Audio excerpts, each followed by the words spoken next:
మీరిచ్చిన అధికారం వల్ల నేను శాయశక్తుల ఇక్కడ ఉన్నటువంటి మాజీ ఎమ్మెల్యే గారు యాదవ్ కిషోర్ గారు, మాజీ మంత్రి గారు జగదీష్ రెడ్డి గారు, జిల్లా కలెక్టర్ గారు, అధికారులు, ఎంపీడీ వాళ్ళందరి సహకారంతో ఆ దేవుడి దయ వల్ల శక్తి మేరకు చేయగలిగినాం. రోడ్లు, డ్రైనేజీలు, ఇది పార్కులు, రైతు వేదిక, మ్యూజియం, పారిశుద్ధ్యం, నీటి సరఫరా, ఇలా అంటే మౌలిక వసతులు ఏదైతే కావాలనో వాటన్నిటిని కూడా వీరందరి సహకారంతో ఇంతో అంతో సాధించుకున్నాం.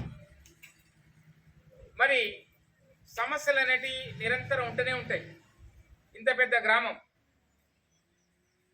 మన బస్టాండ్ కాంచి మొదలు పెడితే కాలువ వరకు ఎర్రగాల వరకు 1 కిలోమీటర్ ఉంటుందమ్మా. మళ్ళీ శివునిగుడి మొదలు పెడితే కొంచెం కట్ట చివరి వరకు 1 కిలోమీటర్ ఉంటుంది. పెద్ద ఊరిది.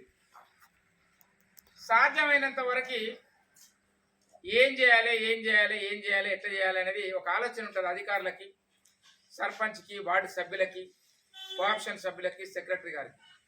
ఏదైనా కానీ సాధ్యమైనంత నేను చేయగలిగిన అంటే అది ఆ దేవుడి దయ వల్ల, ఈ గ్రామ ప్రజల వల్ల సహకారం వల్లనే చేయగలిగిన తప్ప నా ఒంటరిగా నేను ఏది చేయలేదు. నేను ఇప్పుడు ఏం చేయగలుగుతాం? ఇప్పుడు ఈ రోడ్డు ఉంది, మన స్కూల్ దగ్గర నుంచి మసీద్ అవతల వరకు, చర్చి వరకు కూడా మామూలుగా మోకాళ్ళ వరకు దిగబడింది. కొందరు నాటేసారు ఆ రోడ్డు మీద, ఉంది అక్కడ కూడా. అయితే ఆ రోడ్డు వేయగలిగినాం, అటో ఇటో వేయగలిగినాం ప్రభుత్వ సహకారంతో. కేంద్ర ప్రభుత్వం ఇచ్చిన